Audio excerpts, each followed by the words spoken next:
Hi, everybody. I want to teach you a really cool technique, and we call it dovetailing. So, think about dovetailing going from your left to your right, and put the word and right in the middle. Not but, and. And let me just stress this language matters. What we say matters. Let me give you a really rough example. So, if I look at my good friend Scott McPherson and I said, Scott, your attitude stinks. Why do you act like that?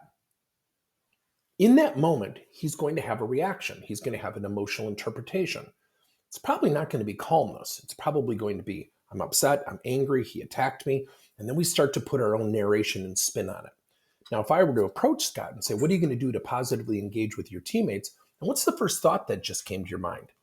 And what's the first thought? I trigger his brain to think about a positive thought.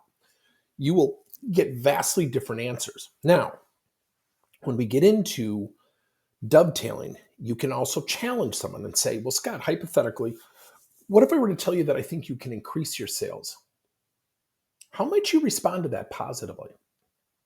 And what are two things that you would do to facilitate that? So you can lead with a thought. It can be feedback. It can be a challenge. It can be a perspective. It can be an observation. And how do you think you might respond to that positively? And what are two things you would do to facilitate that positively? And what could I do to help you?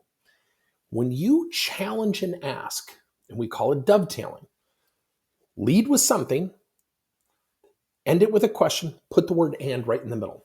I've had more people say, when you first taught this, this was dumb. It matters. What we say, it matters. Because again, let's look at the flip side. If I were to say, Scott, you're doing a really good job, but he forgets all the good things I said about what he's doing well. And then he only remembers the anchor, which is the last part of the conversation. The word and brings everything together. It's inclusive. So I think you could raise your sales by 20% because of how good you are.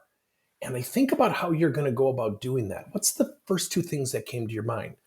That will trigger the brain to think about specificity, positivity, solutions. Now, if I were to lead with, why aren't your sales at 120%? He could go into a defensive mode, which does what? It negates his strategic thinking. Let me know your thoughts on this technique. I love dovetailing. And it's one of the things that if you practice it, it just changes conversations. It just changes the way people look at themselves. Talk to you soon. Let us know your thoughts, my friends.